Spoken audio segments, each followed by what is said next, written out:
What is up, everybody, and welcome back to another episode of AfroLatinos. We took a break for a couple weeks to just spend time with our families, but we're back. So I'm, of course, your co-host, Alvin. And I'm Daniel. Imagine. I'm chilling. Oh my god.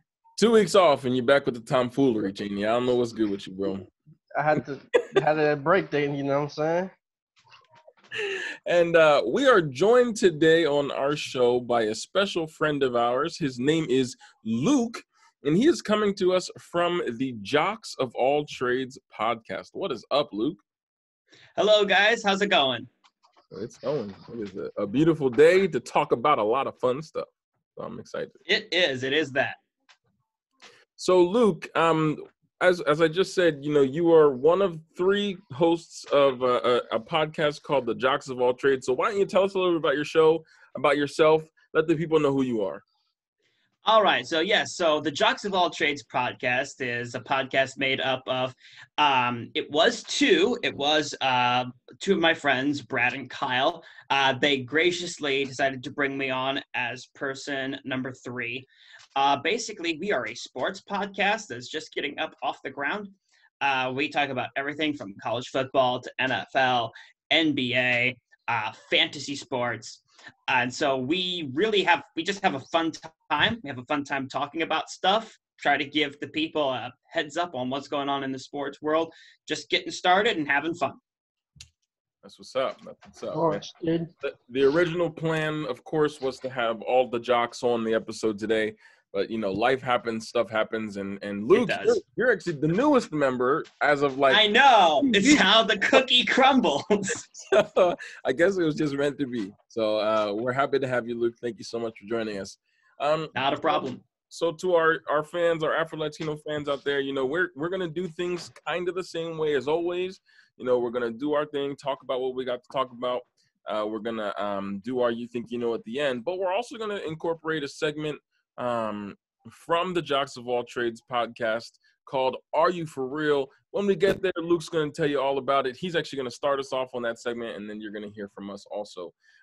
But when Brad, one of the co-founders of the Jocks of All Jocks of All Trades, came up with when he and I were talking about what we wanted to do for the episode, we all got together on Zoom, and we began to have an interesting discussion. And I heard from around the way, Luke, that you share a similar belief as Cheney and myself, that the true GOAT of the NBA is not Michael Jordan, but it is LeBron James. And so we just want to hear from another educated sports mind, a co-host of a sports podcast. We just want to hear from you. Why do you believe that LeBron is the best of all time, the greatest of all time? No, it's an interesting question. It's a question that I think the Netflix special, The Last Dance, tried to find an end way around to talk about. And as I was watching The Last Dance, I was just struck by the fact that Michael Jordan, when he finally started to win, because, newsflash, he didn't come into the league in 1984 and absolutely dominate and absolutely win. No, he got his butt kicked by super teams all the time. He never beat Larry Bird in a playoff series. Exactly. Yeah, he never beat Larry Bird in a playoff series. It took him 3-4 years to beat the Bad Boy Pistons, and that's really because the Bad Boy Pistons were getting older. And then even after his first retirement, the first year he came back in 95, he got beat in the semifinals by the Orlando Magic. So we seem to romanticize the idea of Michael Jordan because, the whole 6 for 6 argument and all of the accolades that he received, which he deserved, absolutely. But let's not, discount his failures. Meanwhile, with LeBron, we only talk about a lot of people only talk about his failures. They bring up, the years in Cleveland before he went to Miami where he couldn't win anything, even though he was really carrying the entire team on his back. They bring up the series against the Mavericks when his first year with the Heat, when it was true. He did not play up to LeBron's standards during that series. But since 2011, look at what the man has done. He's been to 10 out of 11 finals. That's not been done since, Bill Russell? He's won against very, very good teams, beating the 2013 Spurs, 2012 Thunder. Who was on that team? I don't know. Russell Westbrook, Kevin Durant, and James Harden, all future MVPs. Then beating the Warriors in 2016. Michael Jordan never played a team even close to that kind of talent. He never played a team close to that talent because he was the team with that kind of talent. There were people, The Last Dance was talking about how underpaid Scottie Pippen was. Mm-hmm. People were calling him maybe the second best player in the league at that point. Can you imagine the crap we would give LeBron if he was teamed up with Kevin Durant or Kawhi Leonard? We'd never hear the end of it. We're never hearing the end of him teaming up with Anthony Davis. And so, but then you look at what Michael Jordan was surrounded with. He was surrounded with Scottie Pippen. He was surrounded with Dennis Rodman. He was surrounded by Ho Grant. He had all of the pieces around him, and he was drafted by a quality office and a quality organization. Now, they might not have been very successful before he got there, but they had the quality people in place.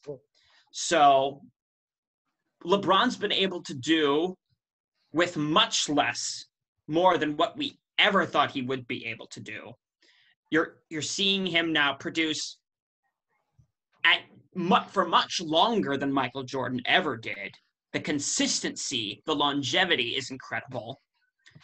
And I'm going to guess this season, the Los Angeles Lakers stand a really good chance to repeat. If LeBron gets another finals MVP, gets himself another finals, he's only one away from Michael Jordan and having gone to a ton more finals. To me, the argument is already wrapped up, and he's only going to continue to solidify that. I would agree with you, and it's so many points that you made stand out. He and one of the things that I think is so funny that you mentioned, and so I have a student who likes to argue with me about LeBron and Michael Jordan. We have this debate for a good 2 weeks. He would come in to my classroom with another fact. Every class period we would start off, and I said, "What you got?" You'd always go home and try and research and find something. And I found a way to shut him down on almost everything he could do. The only thing really that we can knock LeBron James for in his career is that Dallas series, which we know he played like hot garbage.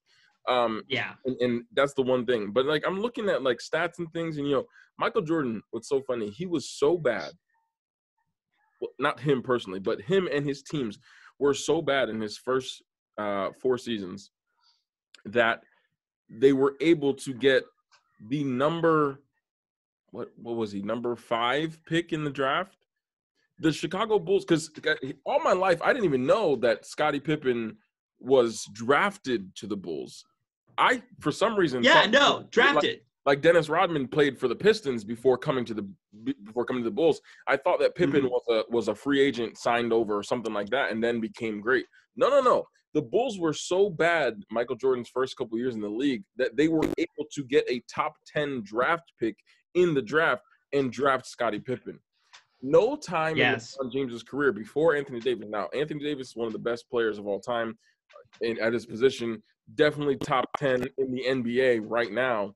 But this is LeBron James. Even before teaming up with Chris Bosh and D. Wade at the time, LeBron has never in his career played with another top 10 talent in the NBA before Anthony Davis this last season.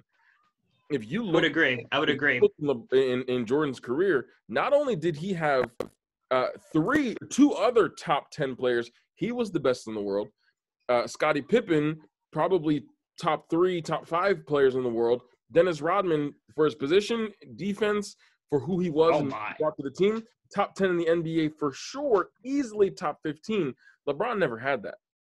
And Jordan, like you said, never beat Larry Bird.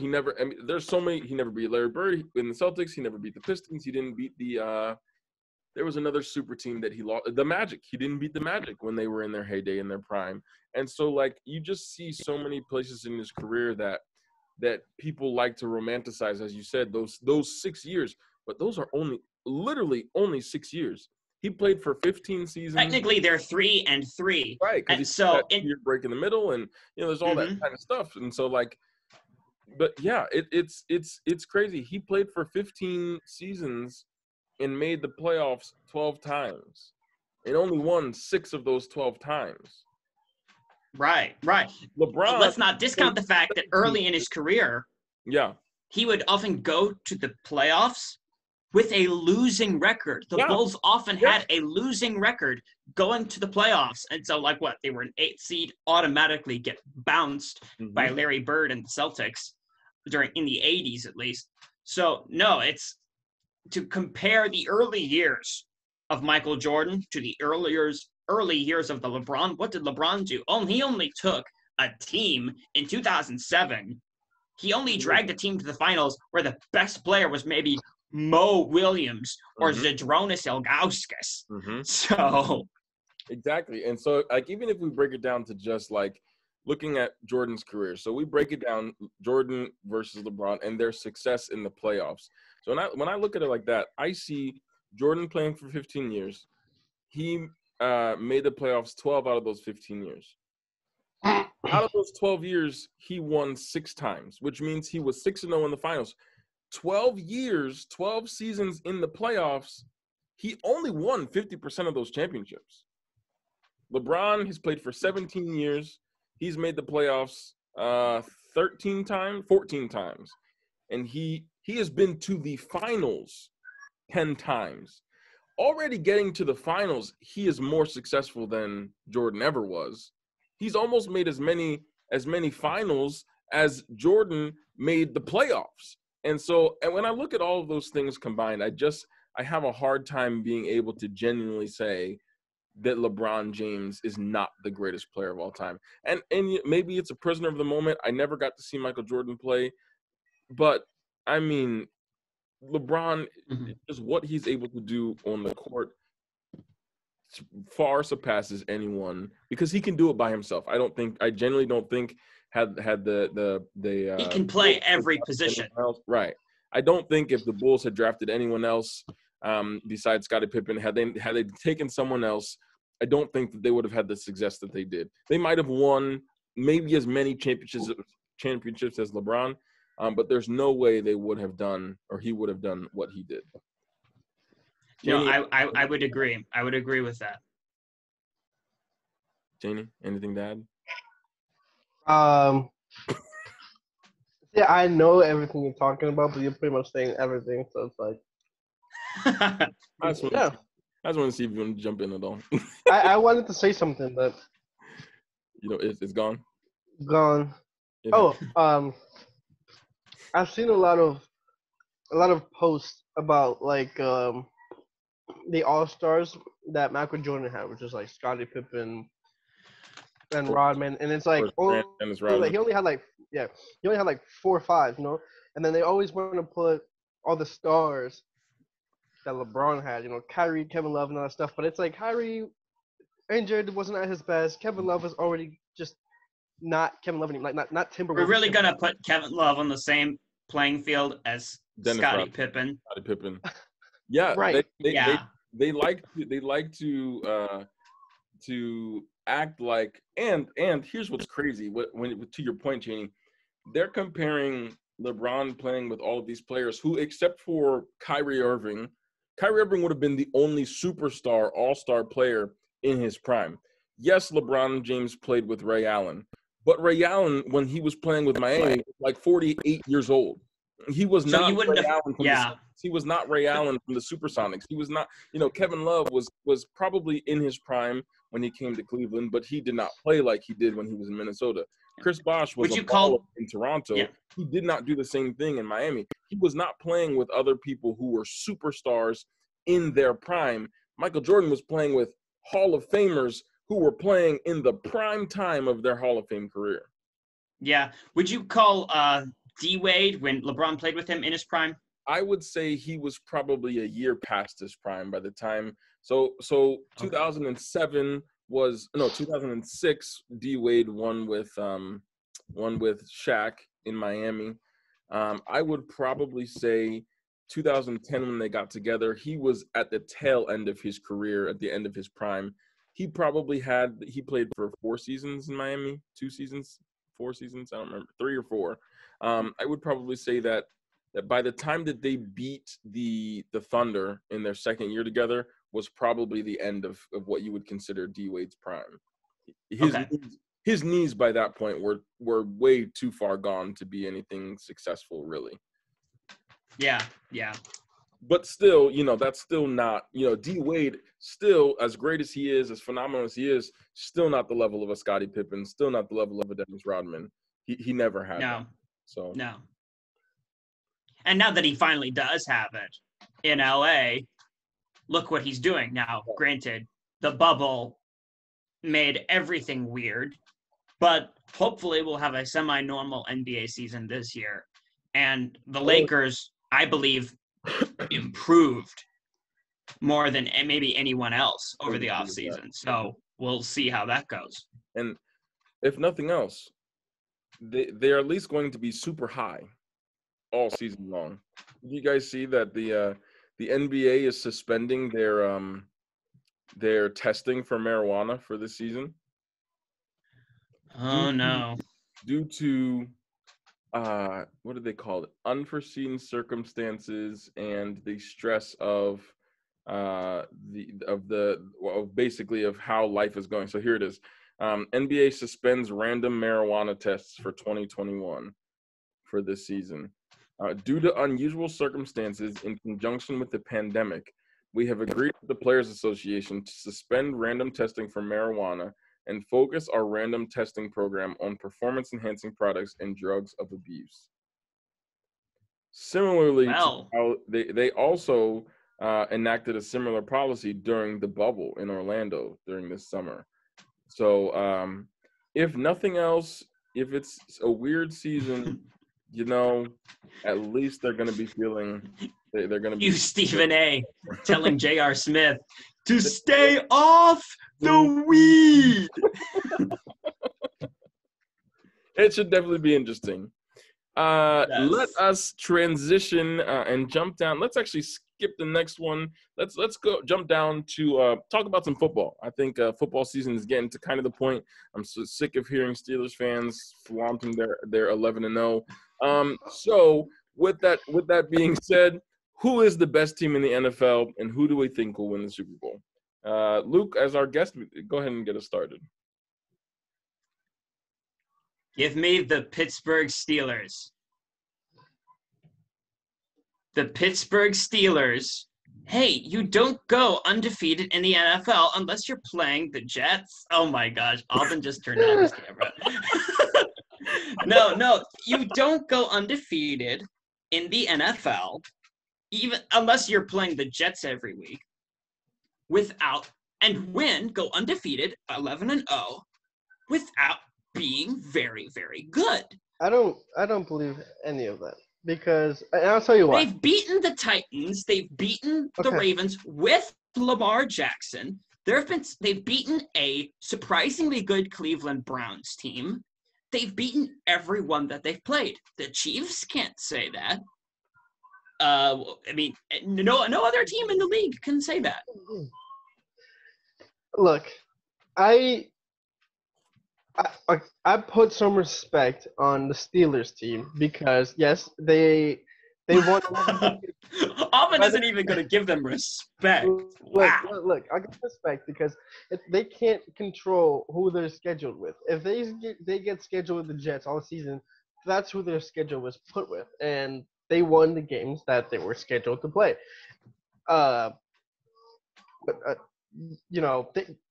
Good teams losing to bad teams happens all the time. It hasn't happened, obviously, because Chiefs they're lost 11 to and the 0. Raiders, and the Raiders are only 6-5. But they're a decent team. They're not trash. They're a decent team. But continue. Sorry. But I don't want to hear any. If you go undefeated at all regular season, you can win the Super Bowl. Because if I think back correctly, 2011, What year was that, Jimmy? I think it was. Well, that 16 made and me so 0, happy. 16 and 0 Patriots won all postseason games Every until the game Super that Bowl. mattered. Thank you, Eli Manning. Thank you. Until the Super Bowl and lost to Eli Manning and the Giants to a catch, but they lost 16 and 0. I don't think the Steelers will beat the Chiefs. I just don't see it. I'll be very interested to see the matchup. I want that to be the AFC Championship game because, look, no one's matching. If the games were played purely on offense, the Chiefs would be far and away the best team because no one is matching offensively the machine that is Patrick Mahomes, Tyreek Hill, Travis Kelce. They're just Sammy Watkins. They're just too many weapons. However, you look at the defense, and I do think the Steelers more than make up the difference on the defensive end of the ball against the Chiefs. I think the Steelers defense will do a better job at stopping the Chiefs. I think Steelers defense will do a better job at stopping the Chiefs offense than the Chiefs defense can be stopping the Steelers offense. You've got Big Ben playing normal Big Ben ball. James Conner, Juju Smith-Schuster, Chase Claypool has come out of nowhere. So I want to hear about Claypool. It's a team. It's a game of balance. I'm so tired of hearing that name, Claypool. Let me ask you this question first of all before I come back to you, because I'm a little upset, but that's all right. I'm the Stephen A. when it comes to sports. Are you a Steelers fan? Who is your favorite NFL team? My father is a Steelers fan. I would love to see the day when maybe the Browns could win a Super Bowl, maybe someday. But if the Steelers have success, I won't be opposed to it because my family will be very, very happy. I'm not as passionate a fan of any one NFL team as I am maybe in college football. College football, I bleed Buckeye red or I go home. So, yeah. So, for the Steelers, I mean, they're one of my top 3 favorite teams. And I see them having success right now, and I'm very, very happy for them. All right. I just had to get that out of the way. I had to see if it was just unmitigated passion and love for your team. Because I will say this. It's not that I disrespect the Steelers for going 11-0. Going 11-0 against any professional team, you have some skill on that team because you can't win every game unless you don't, right? Because no matter how bad they are, even the Jets, as terrible as they are 0-11, but they are still a professional football team with professional players that would wash any one of us any day. Absolutely. Like they're one of us, yeah. Sure. Me and my 150-pound body. But me never, but one of you, yeah, of course. With that ACL disc getting ruptured. Okay, It's not holding up. It's not holding up. But here's what I'm gonna say. I got a couple things. One, I don't care how good the Steelers defense is. Matter of fact, before I say that, let me just look something up real quick. You cannot stop the Chiefs' offense, and I think that more than anything, I mean, just look at what was just done last week with the Chiefs. 7 catches, 270 yards in the first quarter. Are you talking about Tyreek Hill? First quarter. How do you stop? Patrick Mahomes in that game threw for 467 yards. Okay, so look, if that's the case, who's stopping 467 yards?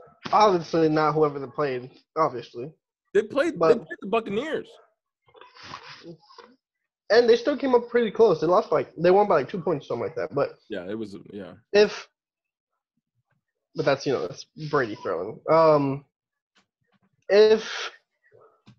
If you say that and you can't stop the Kansas offense, that means if the Steelers really are that good offensively, it should be a shootout.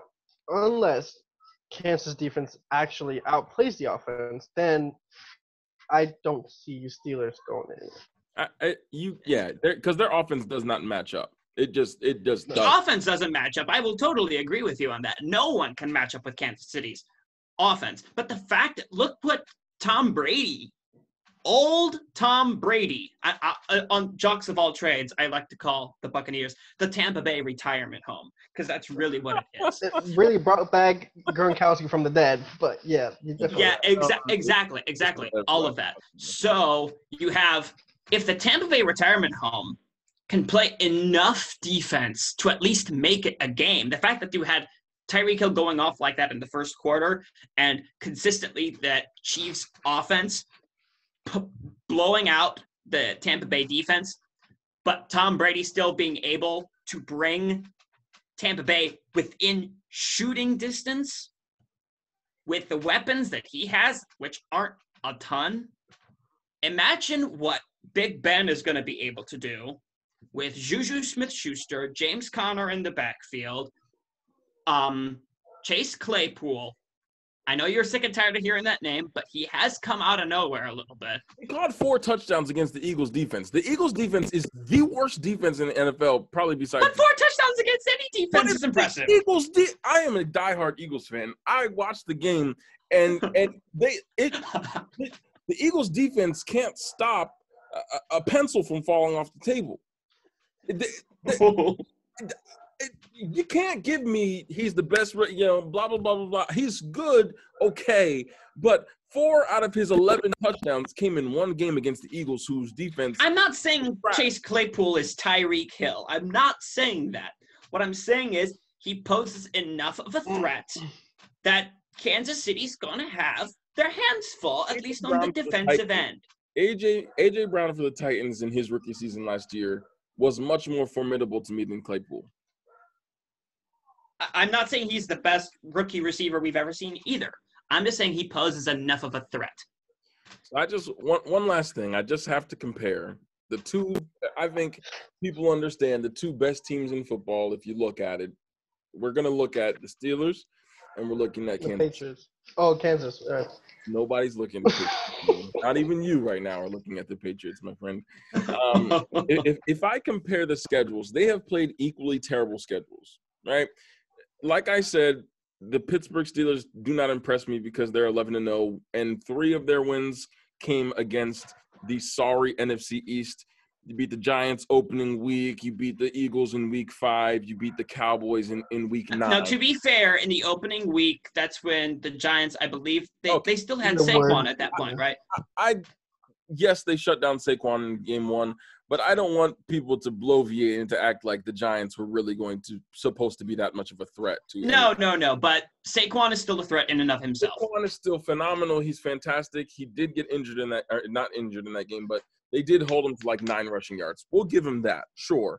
But when 3 of your wins come against the NFC East, and they play Washington this week, so week number 4, that's win number 4 against the NFC East. 4 easy wins from your record. When you play Denver Broncos, garbage. When you play Houston Texans, who are having a terrible season for all intents and purposes, just awful. When you play Cleveland was probably their first show that was like, oh, okay, this is something interesting. Maybe they are a good team. They're 8-3. Well, and at the time they were not. They were still good, but I don't even think in that division. I don't know. I don't put a lot of faith behind Cleveland. We'll see what happens when they play in the next game. We'll see how that plays out. But even inside of that own division, the Browns always find a way to lose, just like the Cowboys. As Stephen A. says, they're an accident waiting to happen. The Ravens, who are having a very, very, very underachieving season. Oh my word! Lamar Jackson. They're just having, I don't know what happened over the summer. They are not playing up to the same level as they were last year, which I think everyone can realize. Yeah. So beating them this year, yes, it's impressive. It's not as impressive as had they won last year. Tennessee having a great season, just like Tennessee is expected to. So beating them was their first win that was really impressive. That's the game that I was looking at and saying, okay, if you can beat Tennessee, sure. But then they beat the shell of themselves, Baltimore, the next week. Then they play Dallas, garbage. Then they play Cincy, garbage. Then they play Jacksonville, garbage. Then they play Baltimore, and they barely beat Baltimore. It was 19-14 against Baltimore's fifth string. So here, put some respect on Trace McSorley, okay? Get on Let's be real. When I tuned into the game, RG3 was in the game, so he did nothing until Trace McSorley came in and threw the bomb. That's awesome. Here's why I have to give the edge to the Chiefs. It's simply because if you look at the Steelers' record and you look at who they've played such bad teams that I'm not impressed.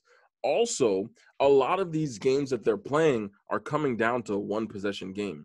They beat the Giants by 10. They only beat the Broncos by 5. They only beat the Texans by 7. They beat the Eagles by 9. If the Eagles decide, if our kicker could kick a field goal, we would have had a chance in that game. We were one possession away, honestly, the last couple minutes of that game. Then they blew out Cleveland. Great. They beat Tennessee by 3. They beat Baltimore the first time by 4. They only beat Dallas by 5. They destroyed the Bengals, which is supposed to happen. They destroyed Jacksonville, which is supposed to happen. And then this week, they only beat the Baltimore again by 5. So most of these games are one-possession games, only coming down to, a score here, a score there, or something that could have gone the other way. If you look at the Chiefs, yes, they lost 40-32 to the Raiders, and we can look at that and put a mark on them. But they are blowing out the majority of their teams by at least 2 touchdowns, which to me, or at least 2 or 3 possessions, which to me is a more impressive win. Against the Texans, they beat them by 14. They beat the Chargers by 3 in overtime. Then they play Baltimore, and they beat Baltimore at the beginning of the season in week 3. They beat them by 14. They beat the Patriots by 16. They beat the Bills by 9, and the Bills have a phenomenal defense.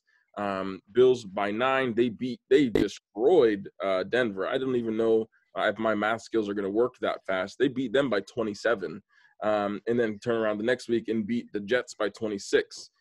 They have a close game in Carolina, only winning by 2 points. That shouldn't have happened. They play the Raiders again. They beat them by 4, and then they play this past week against the Buccaneers and beat them by 3. But the teams that the Steelers are supposed to be beating, and they're finishing the game and they're winning, but they're not winning by more than a touchdown in most of these games. And to me, that's not as impressive as the Chiefs playing bad teams who they're supposed to beat and then destroying the teams that they're supposed to beat. That to me is what is more impressive and why I give them the edge over the Steelers. I will give you that. What I would draw attention to is you're talking about a lot of 14 17-point victories outside of a couple teams where they absolutely blew them out. And it's the Jets and the Jags. You expect that from those teams. However, those are only like double possession victories. And so you compare that performance to the Steelers, what the Steelers have been able to do, there's only about a possessions difference in what teams have been able to do against the Chiefs as opposed to the Steelers. And then you add to that the fact that the Steelers, true, yes, they are winning one possession games, but when they're playing the tough teams, those are more than likely going to be one possession games. And so they are psychologically being prepared very, very well to play very, very disciplined football in the nail-biting portion of a game when it's close and you have to fight and scrape for every yard. They are preparing themselves for that, maybe not intentionally, but they're getting prepared for the fire of the playoffs in every one possession game that they play. And so I believe psychologically they may not be wanting, they might want to blow their teams out, but in these one possession games where they have to fight, this very, very good team is preparing itself for the psychological fire of the playoffs. I hear you. And I think you're probably right about that, and I would give you a lot of props for bringing that up. I will, however, I just want to say this, and it's the last thing we'll say on this topic, unless Cheney has something to add. If we look and compare the Pittsburgh Steelers against Kansas City again, Kansas City, number one offense.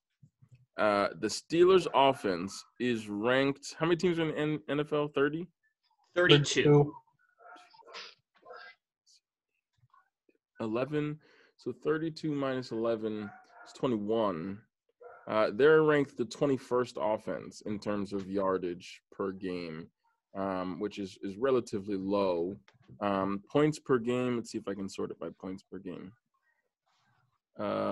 Points per game. They're up there. They're looking at about 6th. So Kansas City is 2, and Pittsburgh is 6. Who's won? Points per game. Points per game average. Green Bay by 0.1. Aaron Rodgers. So Green Bay is 31.7. Kansas City is 31.6. And then you got Seattle. You have New Orleans, Tennessee, and Pittsburgh. So we see points per game. We're looking at, Kansas City is the number 2 offense. Pittsburgh is the number 6 offense. If we look defensively, Pittsburgh is the number 1 defense, and Kansas City is the number 6. So you've got the number. That's odd. I did not expect to see that. But you got the number 1 offense versus the number 6 defense, and the number 1 defense against number 6 offense. So they're pretty well matched up. But I think that I just got to give the edge to KC. I don't think anyone is beating the Chiefs this year. I just don't see it happening. Kenny? As much as I hate the Steelers, absolutely. You're not going to do it, bro. I'm kicking you off the podcast. Don't do it, bro. No, just hear me out. Just hear me out. Just hear me out really quick, all right? Whether they are beating teams or not, you said it yourself, they're playing professional teams.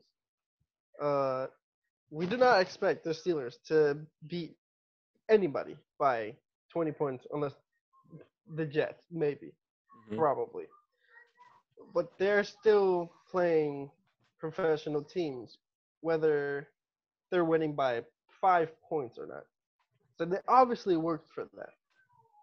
But I'm gonna say that the Chiefs are making it to the Super Bowl. But if they beat the Chiefs in the AFC Championship, if they even get to the AFC Championship, not the Chiefs, the Steelers, if they even make it to the AFC Championship and they play the Chiefs and they win, I'm giving them the Super Bowl. If they beat the Chiefs, they will win Super Bowl. I don't know, because you still. So you're saying basically the quote unquote play. real Super Bowl will be the AFC Championship. You think the 2 best teams are in the AFC? Absolutely. I don't know if I can agree with that, because you can't ignore Green Bay.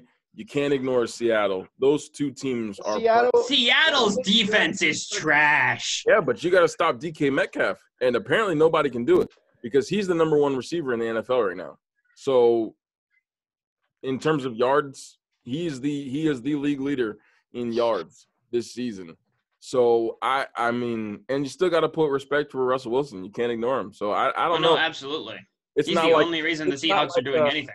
It's not like Jared Goff versus Tom Brady. Like, we're not going to. We're going to get another. Well, like last year, even you had KC, you had Mahomes and Garoppolo, but Garoppolo's not at the level as a Russell Wilson or as a This isn't what year was that where it was Russell Wilson and Peyton Manning, the Broncos and Seahawks that year that the Seahawks lost.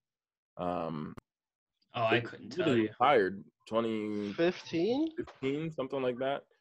So we're going to see another Super Bowl where you've got 2 offenses who cannot be stopped on either side. So I don't know.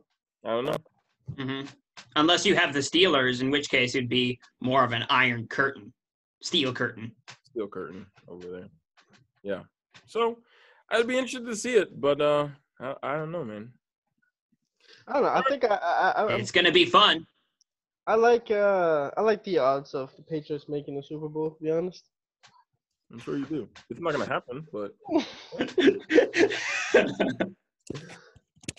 They have a really good defense, but the offense just isn't coming through. I'm gonna be honest. It's just Yeah, you no, think it isn't. Cam Newton's a fantastic player. We just go on Madden. You play with the receivers. We have nobody.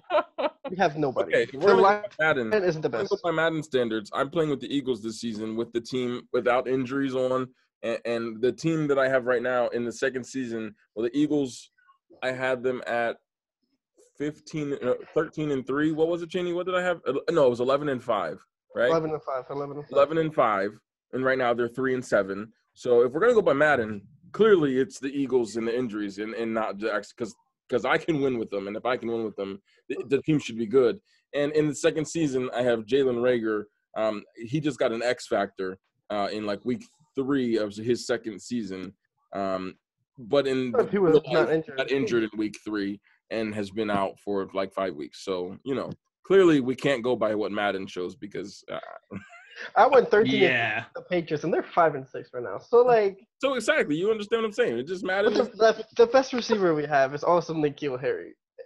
and That's just like our best receiver last year was Greg Ward, who was on the Edelman, practice squad. but Edelman's,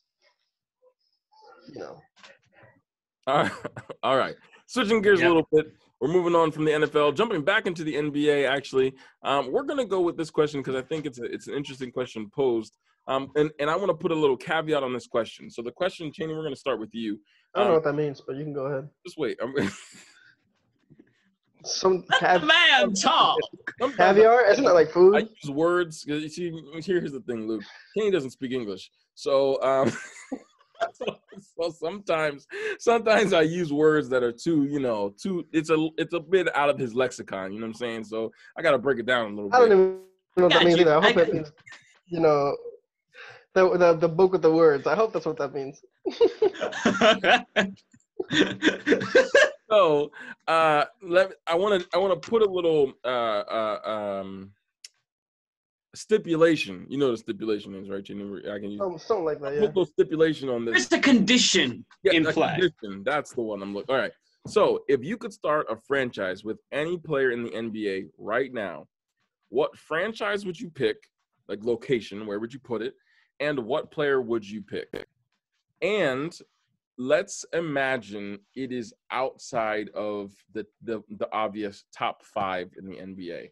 So you can't pick LeBron, you can't pick KD, you can't pick Anthony Davis, you can't pick Giannis, and you can't pick Harden, Curry. No, yeah. So one of those, yeah. Basically, let's look at it this: who is an up and coming player who you would choose to start a franchise with? And where would you put the team? What city? Okay, so I already know where Cheney's going with this. you think you know where I'm going with this, and of course You think you know. Well, he said you'd think I would go with Jason Tatum, because he's fan, so it would make sense. I think he's an all-star. He's a preferably solid player for the team. Yeah, he can't do a lot now, but I think he can get somewhere. Obviously, they make playoffs with Kemba and Gordon Hayward's gone, but I think I would choose John Morant, to be honest. He's a solid player. You know how much I love Ja. Solid player. You know how much I love Ja Morant and watching him play.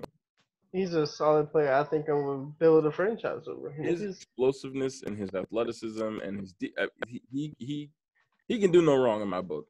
So where would you put the franchise, Cheney? If you're gonna start a franchise with Ja, where are you going? I'm going on Salt Lake City. Salt kicking the Jazz out, huh? Ooh. What the heck is in Utah, bro? What you Listen, the Mormon Tabernacle Choir. There might not be nothing now in Utah, but if I did that, it would be the Salt Lake City. It's a very urban place, and it's very, very nice. I would just take them there, Sure. It's all fresh. You feel me? Yeah. I'm being so serious, too. I think I would just take them to Salt Lake City. every team I make on like 2K and stuff like that, I go to take my team to Montana. You basically just said the same thing. I mean, I'm going to Idaho. You know what I'm saying? Like, who's playing in Idaho? Potatoes. I don't want to go to Las Vegas. Everyone's Las Vegas. Oh, ew.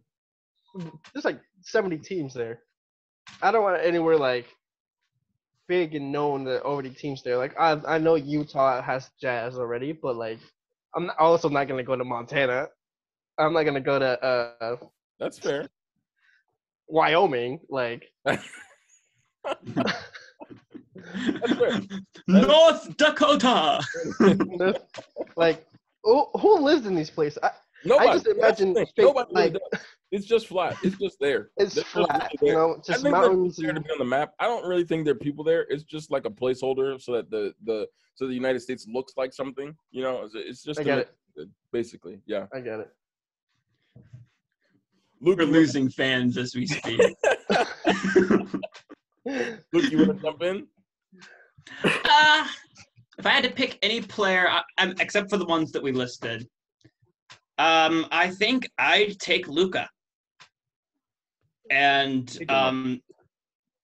what was that? These are literally the top two people that came to my head. My first was Ja Morant because I love Ja, and then my second was Luka. So I'll come up with something. Yeah, no, I'm really liking Luka's play.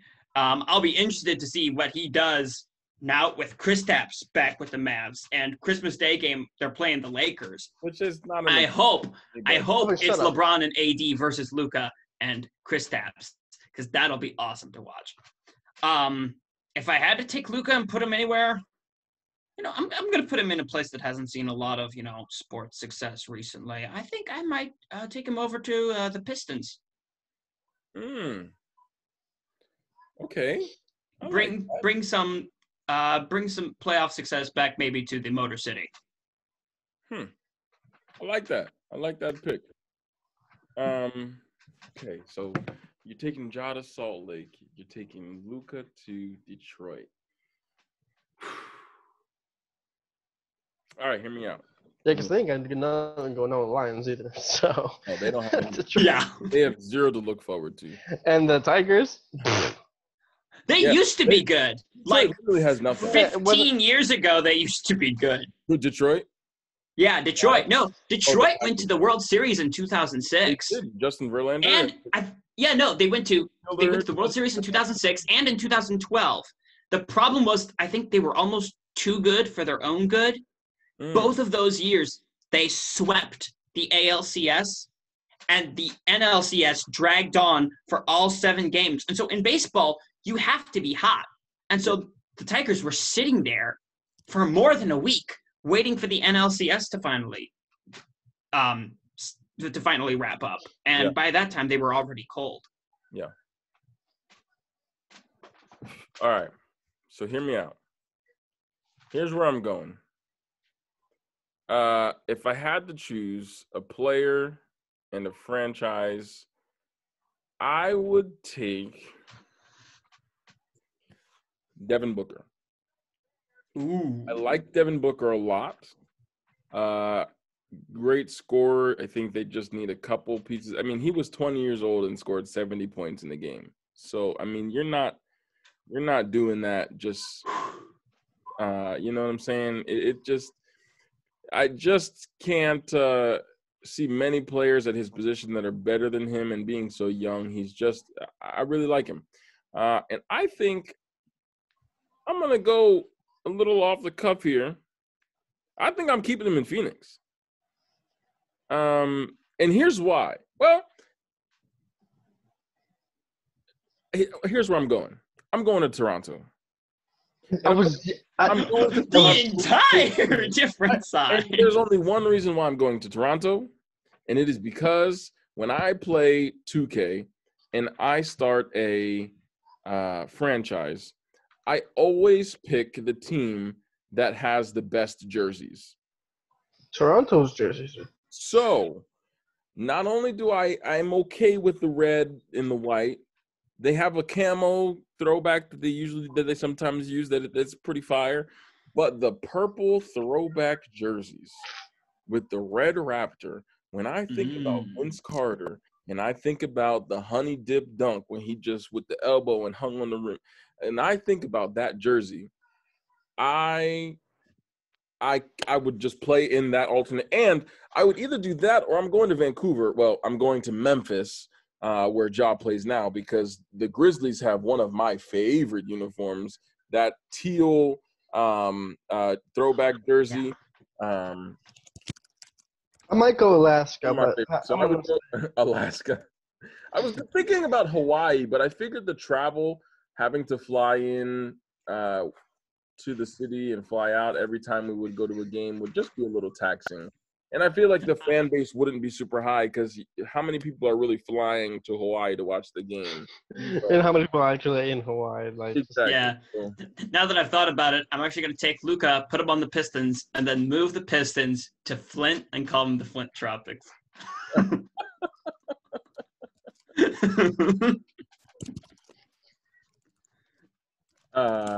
Yeah. So, Luke, why don't you intro our next section, which we're taking from your podcast, the Jocks of All Trades, called "Are You For Real?" Tell us what it is, and then get us started with your. Well, you're gonna just get it started. All right. So on Jocks, our "Are You For Real?" segment is basically we take something that we're frustrated at or that we're mad about, and then we just rant about it for a while. So, for example, mine was, we go to college football. We have one of the best teams in the country, Ohio State. They are basically stuck at 4 games right now, when almost every other very, very highly ranked team is played like not 8, 9, 10 games. And that's not the Buckeyes' fault. That is the fault of the Big Ten for implementing a plan for the college football season that was completely and utterly idiotic. You had the SEC and the ACC. They had a plan in place, and they implemented it, and they've implemented it very well. They've allowed for postponements of games. The Big Ten hasn't. They've given themselves some cushion for when games needed to be postponed or needed to be canceled. The Big Ten, in its hubris, thought they could pull off 9 games in 9 weeks, and they haven't been able to do it at all. And so the fact that they're going to maybe shoot themselves completely in the foot, shoot themselves in both feet by really hurting their one good team's chances to make the college football playoff, because they couldn't adhere to a good plan from the get-go. And they had a plan in place. They had a plan that would have allowed them to play 10 games regular season in 18 weeks. And instead, they decided, you know what? We're not going to do that. We're going to try to play 9 games in 9 weeks. And it's absolutely disgusting. It's absolutely idiotic. Big Ten, are you for real? All right. There we go. Nice. I don't have anything too big to complain about. It's just a little subtle, nice little. I don't understand why the Patriots are doing so bad this year. That's just my little, we have a great quarterback, but I think they're playing something smart. I think at the end of the season, maybe by the next season, they're gonna pull something, and we're gonna get good people there. So I'm not gonna be mad about it, but I'm pretty upset that we're 5-6, and that they're not doing much with the defense that they have. And Cam figuring something out, as long as he's been there so far this year. But Patriots, are you for real?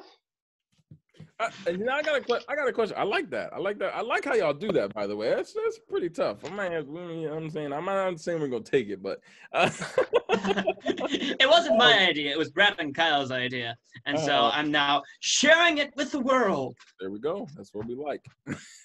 And Cheney, this brings up an interesting question. I don't want to divert from the segment too much, but Cheney, is it Belichick or Brady? Because Brady's had Okay, success with Bruce it's Arians Belichick. in the Buccaneers, and I expected Belichick to have a fantastic season with Cam and bring out the absolute best in him. So hear me out. It's Belichick. I'll tell you why. Brady is the fantastic player that he is because he spent so many years under Belichick.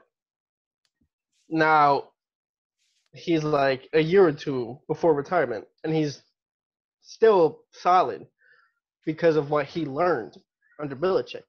You can't learn something, then go to another team, and then just forget it and like not play how you used to play because you still learned it from Belichick.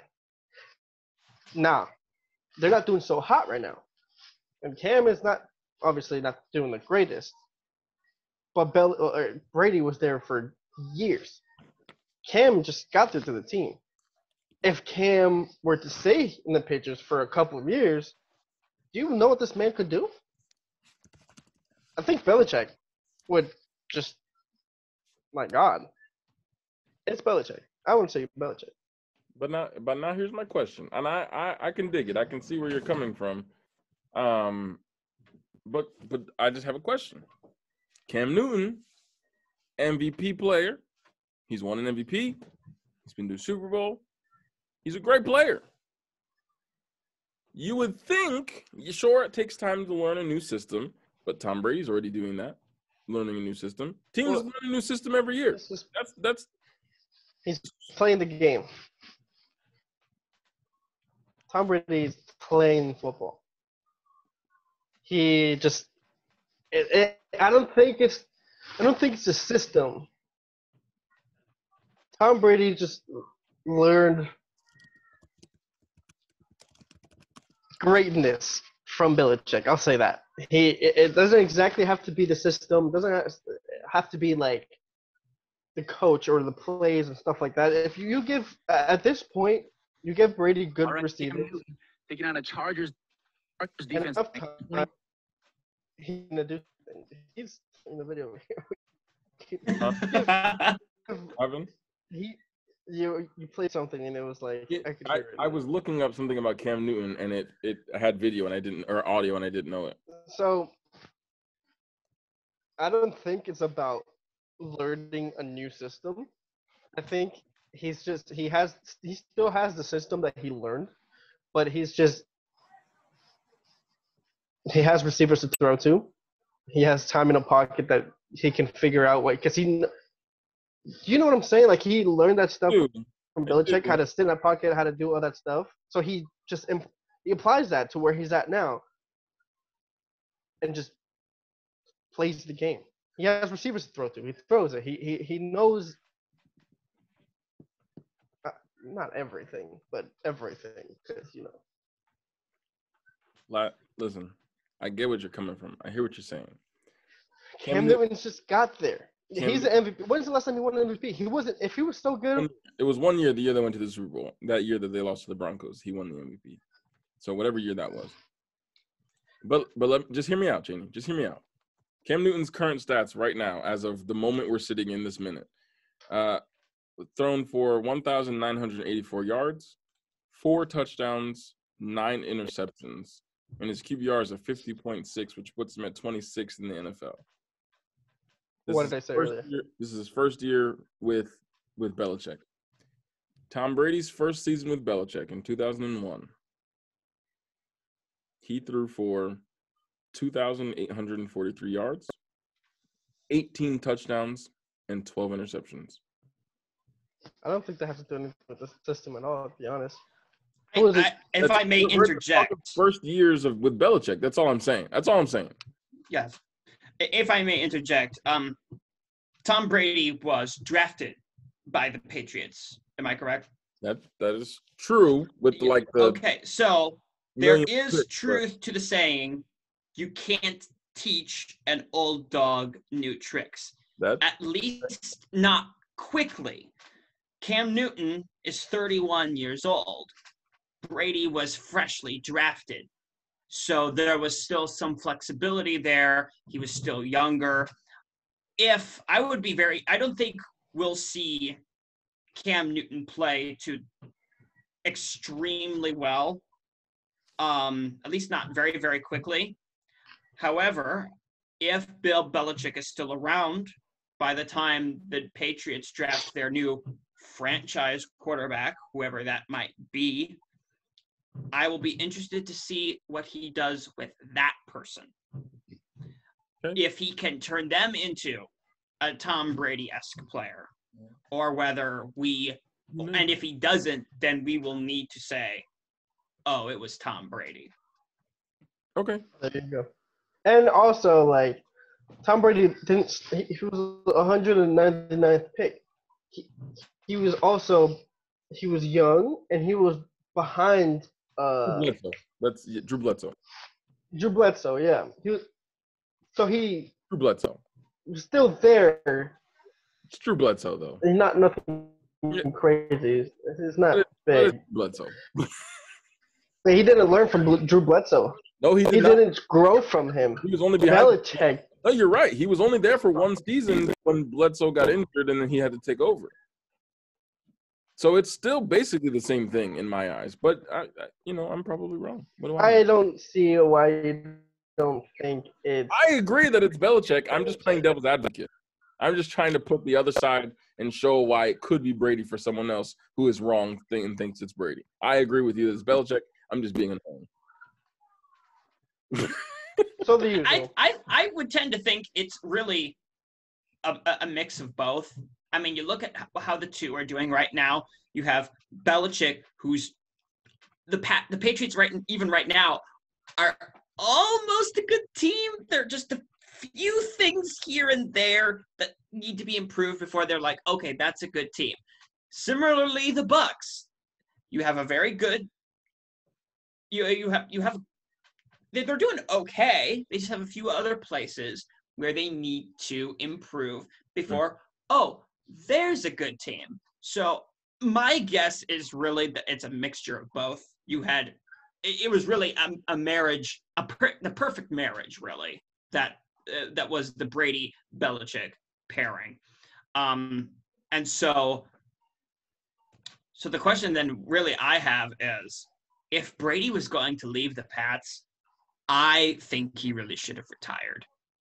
I don't think he should have gone to play for anyone else. If you're going to retire, let your name be remembered. Retire at the top. Retire at the top of your game. And I think that might be a little hubris on his part because, when he had people whispering in his ear. It was Belichick. Yeah, you're a system QB. And we saw how upset he was with the Garoppolo situation when they drafted Garoppolo. Mm-hmm. It became a whole thing. I just think that Brady's pride got in the way and did not allow him to do that. I think he wanted to prove that he was still as good as he thought he was in his mind. He also left because they wanted to draft. They wanted to trade for Brady. He's selling you, man. I just saw that. Yeah, I was like, wait a minute, everybody froze. Maybe it's me. You gotta skin all the Wi-Fi here. But he was. I forgot. I knew. So they were gonna trade him. Trade Brady? Yeah, in 2017 they were gonna trade him away or something like that for Jimmy Garoppolo to give Jimmy Garoppolo back. But it didn't happen, so he was upset about that. So when the contract ran out, he was like, he wanted to leave after that Super Bowl win. He wanted to leave because he was so upset about what happened, but he still had the contract. So the contract ran out, and he was like, okay, now I'm leaving. And we expected at the time where he left, we were like, okay, we're probably gonna see this coming. Brady's probably gonna leave. And then he left. It was no surprise. But he should have retired while he was there in the Patriots to leave with this But now probably. Yeah. Agreed. All right. Well, that was fun. Now, here's my "Are You for Real?" Luke? Yeah. Buckle in there, big guy. Because I'm coming for you, and I'm coming for Brad. I saw, Cheney, some blasphemy. Absolute Blasphemy. And so my Are You For Real is directed at the Jocks of All Trades. I just want to I'm take a interested. minute. I just want to take a minute, just a second, to share with you the blasphemy that I saw this morning when I woke up. I see on the Jocks of All Jocks of what is it? I'm sorry, I'm doing Jocks of All Trades. Jocks of All Trades. I'm trying to look it up and connect my phone to the screen and everything. It's just a mess. I see this morning when I wake up, Cheney, a list of the top 5 worst city jerseys from Brad and Luke. And I just want to take you through this list because there is some blasphemy that just makes me upset. Okay. Firstly, Milwaukee. You're right. This is a pretty trash. This is pretty bad. This is not great. This is Brad's picks, I think, by the way, first. Brad's number one. Brad's picks first. Yes. So here we go. Milwaukee. That's a bad uniform. It's just not exciting. Number 2, Oklahoma. I like this. That's I like this jersey. Crispy. That's not bad. It's pretty tough. I like this jersey. So that being on the list is a little upsetting to me. So there's my one I got to disagree with. This is trash. Cheney, what is this? What is this? That's a fantastic question. I don't know what it is. It is a fantastic question. This is garbage. So I agree. I don't blame him. Orlando, what are you doing? That was one of my top ones. Dumb. That's really disgusting. A bad jersey. I'm not gonna lie. It's clean. It's real clean. But it doesn't blue. say anything to it. First of all, their team is blue. So why the orange jersey? Yeah. And secondly, if you're going to abbreviate the name of the city, you have block O, block R, block L, all in caps with maybe an underline. That doesn't say Orlando or short for Orlando to me. No. I'm going, who's Oral? Yes. Oral Star. That's what I start asking. Look, the ORL, that kind of reminds me of the old Orlando logo. Back to the 90s. Yeah. And so if you had that color, if you brought back that jersey, that would be great. I don't get it. And here's Brad's 5th. The Trailblazers. I kind of like this jersey. I'm not gonna lie. They're not the Oregon Trailblazers. They're the Portland Trailblazers. I mean, at least it's the same. They're in Portland. I mean, at least they know where Portland is. But I like the colors. I like the little color block on the side. They're pretty fresh. But then Luke, I looked at yours, and your list, your number 1 made me so mad I almost unfollowed the page. Cheney. Number 1 on Luke's list of worst NBA city jerseys is one of the most fire NBA jerseys I've ever seen in my life. So much so that I just sent it to my family's group chat and asked them to get me a Jimmy Butler jersey for Christmas. That's how much I love this jersey. Once Miami implemented their Miami Vice jerseys, they have done no wrong with this blue and pink. And this jersey is absolutely flames, fire, crispy perfection, and the fact that you don't like it disappoints me. It was almost enough time to follow the page. Pick a color, Miami. Either go with the blue or go with the pink, and the font is illegible. That clearly says Miami. This is the same font. When you zoom in on it, from far away, it looks like squiggles. It's the same font they've been using since they implemented the Miami Vice. It's a cool thing to add. It's so cool. This thing is fire. This jersey is clean and fire, and I don't know. It looks like if you have any Disney fans listening to the podcast, it looks like the 3 good fairies from Sleeping Beauty had a fight over this jersey. That's what this looks like. Make it pink. Make it blue. I'm okay with that because this is a phenomenal jersey. All right. Then it's not the only one I disagree with. It's not the only one I disagree with. It is just the one that made me the most upset. You also agree Orlando is trash? I agree with you. All right. Let's just talk about the Chicago jersey for a second. This is fire. That's kind of hard. This jersey kind of hard. This jersey. No one's Keep in I mind, these like about city the jerseys are Chicago not font supposed- is so small, no one's going to be able to see it on TV, and then you're just always looking left at the with font the on the jersey when Oh, they're who playing the cares game. about- If you're paying exactly. So you're stuck get- with the gray black. but the siding on that jersey is fire. They're This city jersey- jerseys. I They're didn't. meant I to will be say I did different. not They're not- notice the siding. It's clean. That makes it a it bit reminds better. It reminds me of the architecture of like modern art and what they're trying to tie into the city. This is a great jersey. This is a phenomenal. I would buy this. Clean, cold, crispy. Crispy. All right, let's see. Again, you agree with Portland. I kind of like this jersey. I can't even lie to you. I'm okay without them. I'm okay with it. I'm okay with putting this on the worst. And then the Philly one though, really? You don't like the Philly one? I don't want to. I had to zoom in so hard to see what that thing in the middle was, and then I'm like, oh, it's a skyline, and I'm like, that is the most pitiful skyline I have ever seen in my life. If you look at like the Phoenix jerseys, they at least kind of did a skyline somewhat better, but that just looked like squiggles from a distance to me. So all I hear is disrespect and blasphemy. I'm telling you. Oh, Jocks of All Trades. I'm not even gonna put Kyle in there. Luke and Brad, are you for real? Oh no, Brad, we've been for real. Are you for real? Oh, right. Wow.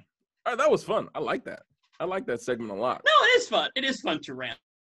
All right. So now we get to our segment, Luke. If you just happen to see a little bit of it in another episode, we apologize. What, some of these questions? Oh my God. Are you for real? If it just happens to pop up in another episode. We might change the name. You know what I'm saying? We're just gonna, because we're a little urban. You know what I'm saying? So it's just gonna be. I'll text Brad and make sure we copyright the idea real fast. It's just gonna be for real. For real. You dead ass? You dead ass? All right, so now we're going to transition to our favorite segment of our podcast. AfroLatinos fans, you're very used to this segment. It is called You Think You Know. And Luke, you, my friend, are on the hot seat today. All right, it's already feeling warmer. If you've never seen the show before, ladies and gentlemen, this is a trivia show that we play at the end of every episode. And so let me explain the rules, Luke. I'm going to ask you, or Cheney and I are going to ask you 15 questions. Okay, these are all going to be sports-related questions, and you will have 30 seconds to answer each question. Okay, some of them are multiple choice, some of them are not. We will tell you before each question if it's multiple choice or not. And you will have 30 seconds to answer that question. We will only take your first answer, so you take as much or as little time as you need, but you only got 30 seconds. And your goal is to get the right answer. The time does not start until we finish reading the question the first time. And we just want to see how much, Luke, coming from Jocks of All Trades, how much you think you know about sports. So here we go. Question number one. Let me get my timer back up here. Question number one. This relates to college football, and it is a multiple choice question. In 2018, which of these teams were ranked in the top 10 of the AP preseason poll, but ended the season unranked in the final AP rankings? Wisconsin, Miami, Auburn, or Penn State? Which of these teams was ranked in the top 10 preseason, but finished the season unranked? Wisconsin, Miami, Auburn, or Penn State? It's a hard one, but the one that stands out to me is Miami. I'm going to say Miami. Final answer with 10 seconds left. Sir, that is incorrect. Dang it. Penn State was ranked at the end of the season, but Wisconsin, Miami, and Auburn all ended up unranked after being in the top 10. Oh, I misunderstood the question. I thought you were asking me which one was unranked. You were asking. Okay. I think I might have. Gotcha. I think I might have written the question wrong. That might have been my fault. Okay. No, Wisconsin, Miami, and Auburn were all unranked at the end of the season after having been ranked in the top 10 at the beginning. Wow. Okay. I I think might have gotten that right if I was thinking of the I question think correctly. I might have messed up the question. So while Cheney reads you the next one, I'm gonna find another question for you because I might have messed that one up. So Cheney, go ahead and ask this next question while I find Luke another question number 1. So this is question number 1, Cheney. Okay. Practice round. Just you know how the okay. game works. Yeah, that's what we'll call it. Yeah. All right. Question number 1. Again. Shaquille O'Neal has played for 7 teams in his professional career. What team was he drafted to? Oh, and I don't have a multiple choice. Nope. Oh my. I believe it was either, this is not my final answer, it was either the Lakers or the Magic, if I remember correctly. And I am going to say the Lakers. Final answer? Yes. Final answer. Aubin is shaking his head, so I know it's wrong. But You're wrong because he was in Orlando as Skinny Shaq. In the Lakers, he was. Baby Shaq with Penny Hardaway. Nope. oh, it was one of the two. It was one of the two, and I was trying to think which one came first. So Lakers was later on with Kobe. He was there for about 3 or 4 seasons before he left. I gotcha. Okay. Before he played with my boy Froby Bryant. So you're over 1 there, Luke. All right. Not a bad way Time to to redeem myself. All right, here we go. Question number 2. This is not a multiple choice question, although it is a multiple answer question. Okay. In the colleges and universities that played in the 2019 college football playoffs. There were 4. 2019, so just last year. Year. Oh, LSU, Ohio State, Clemson, Oklahoma. Ding, ding, ding. That is correct. See, it wasn't that hard. You know what I'm saying? We getting you ready here. Yeah, no. Yeah, I remember that playoffs with I'm sure you terror. do. Ohio State losing. That was yeah, you know. That was not watching the Ohio State Clemson game was not a fun experience for me. I'm sure it was not. It was for me because LSU won, and I'm in. Must be nice. We got blown out, yeah, but it's fine. Did. Yeah, by us. So. Okay. Ohio State would have given you a better time. You still would end up with the same result. Yeah, with that Ohio State QB that you got. This is number 3, right? Yes. Okay, number 3. Which? This is There you go.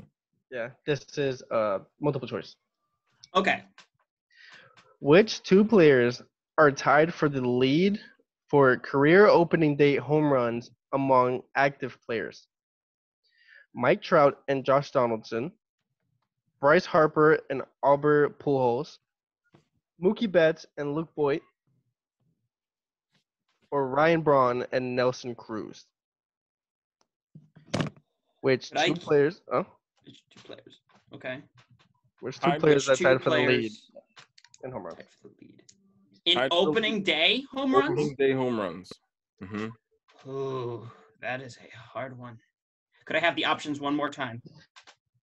Mike Trout and Josh Donaldson, Bryce Harper and Albert Pujols, Mookie Betts and Luke Boyd, or Ryan Braun and Nelson Cruz? I'm going to go with Albert Pujols and the other gentleman you mentioned. Bryce Harper. Bryce Harper. Thank you. Ding, ding, ding. Got that right. All right. That was a shot in the dark. I tried to make it as that one I made up. That one I tried to get it as difficult as possible. I wanted to confuse you. I don't Okay. No, that was a lucky shot in the dark. Ooh, question number 4. Wait, Alvin, you know what we should do? What? For the future, we should definitely add like some music in the background, some like intense music. Good idea. I'll work on it. Who was, question number 4, multiple choice question. Who was the last catcher to be a first ballot Hall of Famer? Who was the last catcher to be a first ballot Hall of Famer? Was it Ivan Rodriguez, Mike Piazza, Yogi Berra, or Johnny Bench? Ooh. Who was the last catcher to be a first ballot Hall of Famer? I remember being an Ivan Rodriguez fan when he was with the Tigers. Could I have the options one more time? Ivan Rodriguez, Mike Piazza, Yogi Berra, or Johnny Bench? I gotta go with my man Ivan Rodriguez.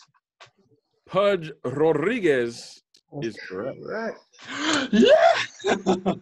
He's killing it, man. He really must know his stuff. Let's see if we can throw him off. Question number 5 is a multiple choice. What team was originally named the New York Titans? Was it the Tennessee Titans, the New York Giants, Kansas City Chiefs, or New York Jets? There were a New York Titans. The Tennessee Titans, New York Giants, Kansas City Chiefs, or New York Jets? I'm going to say the Tennessee Titans. It makes sense to me that a team would leave and go to Tennessee but keep the Titans mascot. Final answer? Final answer. That is incorrect. It was the New York Jets. The Oilers? Yes. They were the Oilers. Yeah, the Texans, the Oilers became the Texans then. Is that right? Texans, not Titans. Okay. Right. All right. Question number 6. Which NFL, this is a multiple choice question, by the way.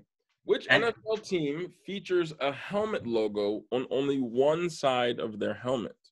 Is it the Cowboys, the Steelers, the Dolphins, or the Patriots? Okay, I know the Patriots are on both sides, so they're out. And then it's the Dolphins. I think the Dolphins are also on both sides. And then what were my other 2 options? The Cowboys and the Steelers. The Cowboys and the Steelers. I'm going to say the Steelers. 8 seconds to spare. That's correct. Yes, it is. Yeah! Yeah! No, I think about it. I'm going, I know the Pats are on both sides. I'm pretty sure the Cowboys and the Dolphins are on both sides too. Just remember that Texas is the Lone Star state, so I don't even think about that. I'm trying to confuse you and see if it would confuse your thinking, but I decided to Yeah. Okay. Okay. Multiple choice question. Not bad actually. You're doing better than we usually do. So that you've only gotten 2 wrong so far. So, all right, number 7, and it's multiple choice. Who holds the best rookie passer rating in NFL history? Tom Brady, Dan Marino, Robert Griffin III, or Dak Prescott? Ooh. Best rookie passer rating. Yep. I don't think it was Dak, because Dak still was handing it off to Zeke when he first got here. And I feel like RG3 was a real phenomenon. I'm going to go with RG3. Cheney, you know what he did? What did he do? In Auburn? He pulled it right over? out the answer, just like I did. Right out. The first thing that put his gut. Dak Prescott is the correct answer. Dak was the correct answer. Wow. Okay. No, I thought he was continue for his first year was handing it off to Zeke all the time. Maybe that's probably why it was. You pulled him. Well, that's why his rookie season, it was like, that's when him and Carson Wentz debate really started going, because they were both having a phenomenal rookie season. Dak barely threw any interceptions. He was just doing great. But you pulled an Auburn, because I am the king of saying, I want to say it's this answer, but I think it's going to be this one. So I'm going, and it's I'm always wrong. So you're just which is great. All right, question number 8. This is a multiple choice question. This is funny. What Motown singer tried out for the Detroit Lions in 1970? Was it Lionel Richie, Smokey Robinson, Stevie Wonder, or Marvin Gaye? Please, let's be serious. Come on. Stevie Wonder better Jock. not be what it is. But in 1970, Lionel Richie, Smokey Robinson, Stevie Wonder, or Marvin Gaye? I'm thinking it's probably either Marvin Gaye or Smokey Robinson. You got 3 seconds. Marvin Gaye. Damn. And you are correct. Yeah. Yeah! No, I'm going. Lionel Richie was probably too young in 1970. And then you had, at least if it's the Lionel Richie I'm thinking of. And then Stevie Wonder better not There's be. only one, right? Stevie Wonder on the field. I am one with the force, and the force is with me. I am one with the force. He would have been, in 1970, Lionel Richie would have been 21. So he would have been NFL. Oh, okay. He might have been able to. Yeah. Okay. Yeah, if Stevie Wonder played football, he'd probably be like Kirk Cousins and Carson Wentz right now.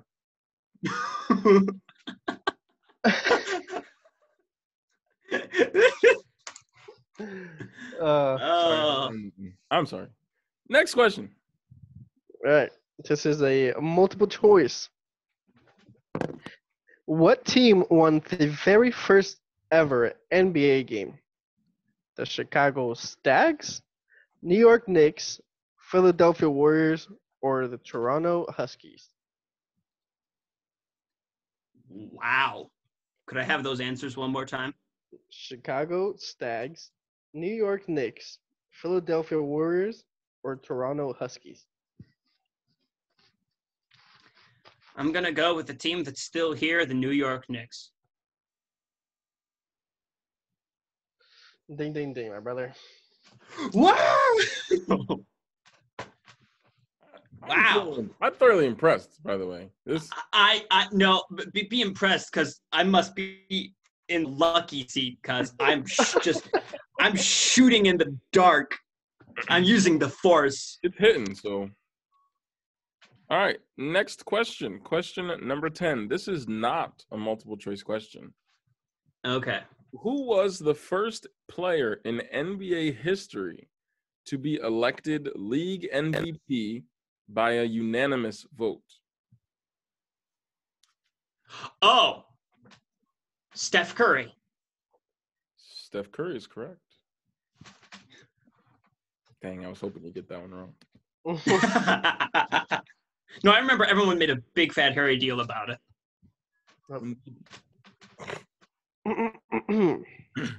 Number 11. It's a multiple choice also. Okay. Who was the youngest player to score 10,000 points in the NBA? Was it Will Chamberlain, Mark Jordan, Kobe Bryant, or LeBron James? I know it wasn't LeBron. Kobe, maybe. And it was 10,000 points? 10,000 points in the NBA, youngest player to get there. Because of the force that he was, I'm going to say Wilt. You did it again. No! Was it Kobe? Nope, it was LeBron. So it's not Get LeBron. out. He's just. Wow. No, because I think more of LeBron as an assist man primarily. That's nuts. But then again, he started right out of school. So Hey, Alvin, Was it? make that red, not green, bro. Yeah, you're right. He got it wrong. Don't want to give him too many wins here. All right.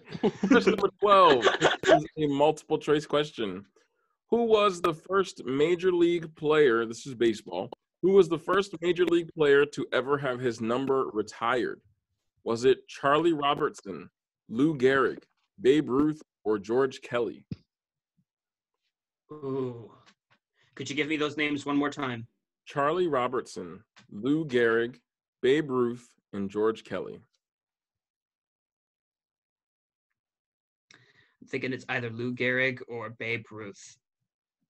And I'm going to go with Lou Gehrig. And I'm going to go with, let me stop the timer. You're correct. Yeah. Good old Lou Gehrig. ALS. Good old lizard. Wow. Okay. Question number 13, and it's also a multiple choice. Okay. How old was the oldest Olympic medal winner? 56, 72, 48, or 64? Holy cow. Can I know what sport this was? You could if I would have written it down. You could if you would have written it down. Okay, could I have the ages one more time? 56, 72, 48, or 64? I'm gonna go with A. So it was a 50-some age. I can't remember what exactly it was. 56? Yes. Okay, I'm gonna go with 56. Unfortunately, that is incorrect. Dang. 72 was the oldest Olympic medal winner. I want to know what sport that was. Looking it up right now. The oldest Olympic medalist was 70. 100-meter dash. Imagine.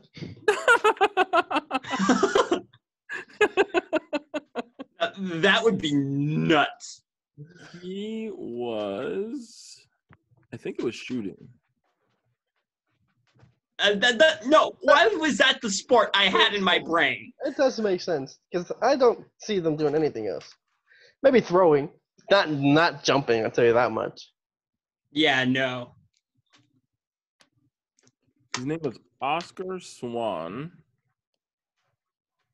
And he was a Swedish, that's a mouthful, a Swedish shooter who competed at 3 Olympic Games and won 6 medals, including 3 golds.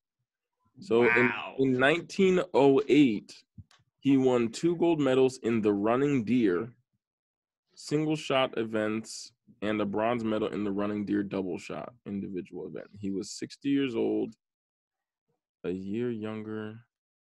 In the 1912, Jesus. in 1912, What happened in They were having- 1912? Was that Titanic? what? I think I don't no. know. Yeah, I think no. Wait, really? Yeah, I think it might have been Titanic. Hold on. Every time I hear 1912, it's like All right, here it is. At the 1920 Summer Olympics, he became the oldest athlete ever to compete at the age of 72.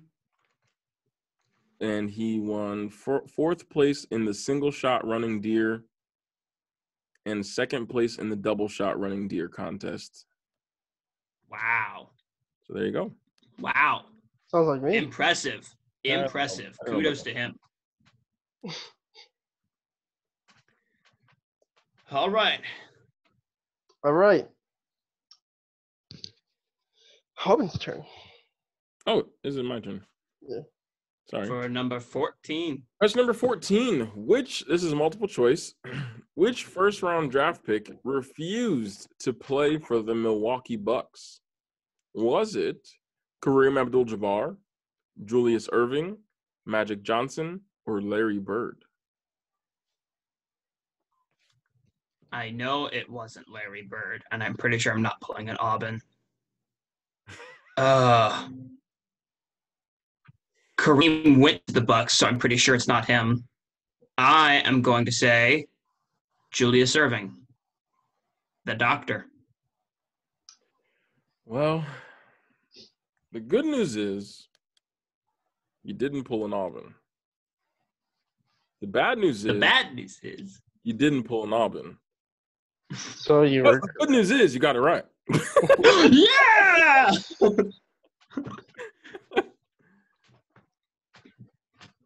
And the Woo! last question, but not least, to this day I don't know what that means. I don't know. It's last but not least. Don't know what that is. Make people feel better when they're last, so that they don't think they're less of a person for being last. Oh, Solid. you're last, bro. You lost. You know. All right, number 15. Multiple choice question. Which team has the highest total of wins in the FBS? Notre Dame, Michigan, Ohio State, or Alabama? Oh, they're losing this battle every day, but I still think it's Michigan. I'm going to go with Michigan. Is that a thought or is that your answer? That is my answer, Michigan. Did that hurt to say? A little bit, but the fact that they're soon not going to be makes me feel better. Well, that is correct. Yeah. Notre Dame is second on that list. I would not have said Notre Dame was second on the list. I would have said actually I might have, since they've been around so long. It is top 5: Michigan, Notre Dame, Nebraska, Ohio State, and then Alabama. I would not have said Nebraska. Why the Cornhuskers are anywhere near the top of that list, I will have no idea. I think they were a powerhouse in like the 90s. Well, we got some good news for you. I was just going to say that. Oh, go ahead. Yeah, I was introing you for the good news. Yeah. Oh, I appreciate it. So, I'm sure it's going to be different then. But some good news is that you only got 5 wrong, which makes you 10 for 15. The bad news is that as the average we get in this show, nobody ever gets higher than 11, maybe. I think Seth did. Seth had a great episode for the musical true. theater one. I think he might have gotten. I think he got either a 12 or a 13. That is true. Dang. Okay. Like well, at least I didn't absolutely embarrass myself. That's the point. No one has done as bad as Cheney. Go back and watch a couple episodes, the fast food episode, and see what would you watch It's not good. It's not good, Luke. Why would you watch our show? You know, why do you even listen to it? You know, you don't have to. Now I need to go look up this fast food episode. It's the fast food episode. It's about 3 episodes ago. It's on YouTube. You can find all of our shows on YouTube. Listen, you would think all of these questions would be McDonald's. Apparently, it's not. McDonald's is not answer this question. Oh my gosh, this has been such a fantastic episode of AfroLatinos. Luke, on behalf of the Jocks of All Trades, thank you so much for joining us. This has been such a great time. And I hope that we can have another collaboration and we can bring on Brad and we can have Kyle. We can have the full experience. I think that would be really awesome. We had a lot of fun and we hope that you enjoyed being here as well. Absolutely. We'll need to have the GOAT debate once, the Jordan stands actually are able to get in the room. You can tell them why they're wrong also. Exactly. I'm all here for it. So thank you so much, Luke and the Jocks of All Trades, for being our friends on the podcast. We are so thankful that you all were joining us and that you all support us. So make sure to please like and subscribe to not only the AfroLatinos page on YouTube and on Facebook, but also to the Jocks of All Trades podcast, which can be found on Facebook. Do you guys release anywhere else other than Facebook? Yes, we are on Facebook. We are also on YouTube, and we are also on Spotify. Me being the new kid on the block, I'm sure we go some other places as well, but you can definitely find us on those 3 platforms. Okay. So make sure, guys, to like and subscribe to the YouTube page for the Jocks of All Trades. Find them on Facebook, find them on YouTube, Spotify, wherever your podcast can be found, as well as search us up, look us up, AfroLatinos, same places. You find us on Spotify, Apple Music or Apple Podcasts, YouTube, all of the above. We are so thankful for your support. We're so thankful for your listenership, for your viewership. We are thankful for you, our fans. We couldn't do this without you. Cheney, we're like 9 months in.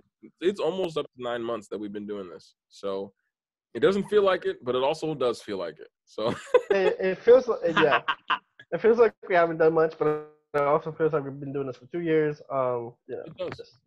But it always is a good time. So thank you so much, everybody. This has been your co-host, Alban. And then Chandler. Why do you keep doing that? And our friend, Luke. Thank you so much, everybody. Have a great day. See ya.